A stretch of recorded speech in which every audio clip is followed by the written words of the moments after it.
very edge of a remote village. The sky is pitch black, it's heavy with rain, and the wind is absolutely howling through the trees. And right there, sitting completely alone in the gloom, is a house. Today we're diving into a really terrifying Malayalam horror story, and the local folklore perfectly sets this eerie scene. On the edge of a village, a forgotten house. It's the exact kind of place that locals refuse to even look at, let alone walk past after the sun goes down, right? They cross the street, they whisper warnings, they completely avoid the whole shebang. But why? What is it about this specific crumbling structure that commands that level of universal fear? Well, in this explainer, we're going to break down the mechanics of a scare and see exactly what happens when human arrogance decides to just knock on the door of the unknown. So welcome to this explainer. We're looking at the anatomy of a scare, a forgotten house. Let's just dive right in and deconstruct this chilling tale piece by piece.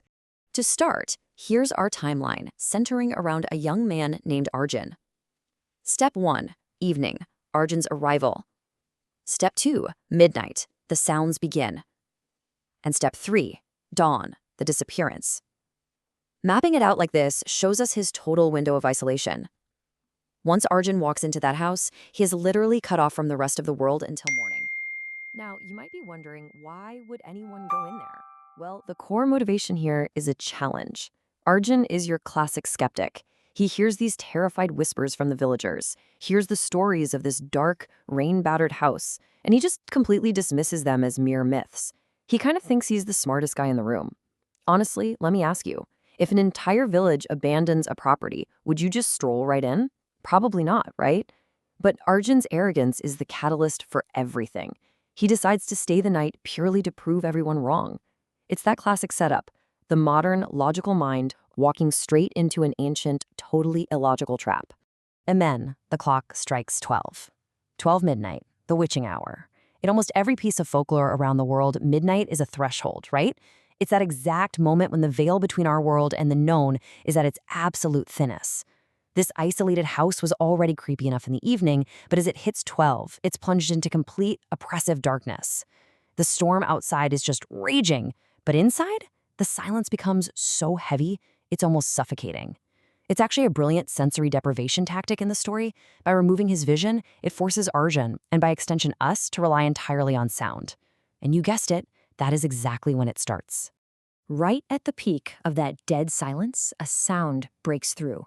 Tuck, tuck, tuck. Just a slow, deliberate, rhythmic knocking. Now, why is that so much more terrifying than, say, a loud crash? Well, because rhythm implies intention. A sudden crash, that could just be the wind or the old house settling. But tuck, tuck, tuck, that is purposeful. That means someone or something is wide awake in that house with him, and it desperately wants his attention. So Arjun, still trying his hardest to cling to his skepticism, tracks down that knocking sound. He throws open the door. But instead of finding a person standing there, it's just empty space. But wait, look down. Down on the floor, mysterious footprints are actively appearing, just pressing into the dust right before his eyes. The source material really highlights this as the exact moment his logic just completely shatters. The unseen is suddenly made visible. I mean, there is zero rational explanation for footprints just manifesting out of thin air. The myth is absolutely real. And watch how this unseen entity baits its trap. First, Arjun realizes these aren't just any footprints. They're really small, childlike, which is just a masterclass in psychological horror, right? Taking the innocence of a child and twisting it into this deeply menacing threat. Then, the path of the footprints slowly moves toward the stairs, and finally, they ascend right up into the total darkness of the upper floor. Now, here is the fatal flaw of the skeptical mind. Arjun doesn't run out the front door. Nope. His desperate need to figure it out literally forces him to follow those prints up the stairs, walking deeper and deeper into the entity's domain.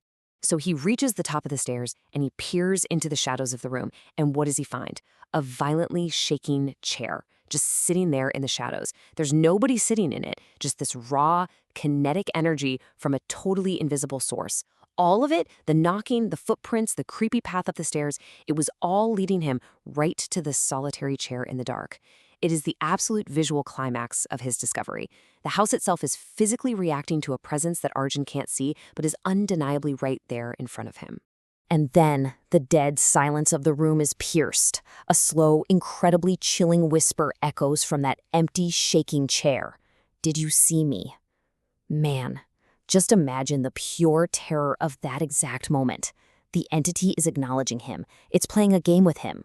The horror here isn't just about a ghost. It's the sudden realization that you are being perceived by something you cannot perceive in return. Arjun is completely exposed, standing alone in the dark, being spoken to by an invisible force that has been watching his every single move. Before he can even process the shock of that, the panic violently escalates. A second, sudden whisper just cuts through the dark room with this fatal decree: you cannot leave. The trap has fully snapped shut. That lingering feeling of being an observer, a skeptic who can just walk away whenever he feels like it, instantly erased. The house is no longer just an empty building, it is a cage. This seals his fate, literally weaponizing his own arrogant decision to step inside in the first place. Finally, dawn breaks, bringing the light back to the edge of the village. The storm has passed. But when a few brave villagers actually peek inside, what do they find? Well, the house is completely empty. Arjun is entirely missing. All his skepticism, all his arrogance, just gone. And the most terrifying detail of the whole ordeal? Only 2 footprints remain, standing perfectly still on the seat of that chair. It is just such a brilliant piece of environmental storytelling. Which brings us to the final, haunting text from the source material: he never left. It completely solidifies the terrifying permanence of what happened to him that night, because those 2 footprints on the chair suggest something utterly grim. Did the unseen entity drag him up into the rafters? Or did Arjun, totally consumed by the dark, actually become the very ghost he arrogantly claimed didn't exist? The house claimed him. It added him to the exact same folklore he was trying to disprove. So, that leaves us with a final, seriously lingering question. Where did Arjun actually go? And who is waiting in the dark? This story is such a powerful reminder that some warnings exist for a very good reason. It brilliantly illustrates that when you boldly challenge the unknown, well, the unknown just might challenge you right back. The next time you see a forgotten house on the edge of town, maybe it's best to trust the locals and just keep walking.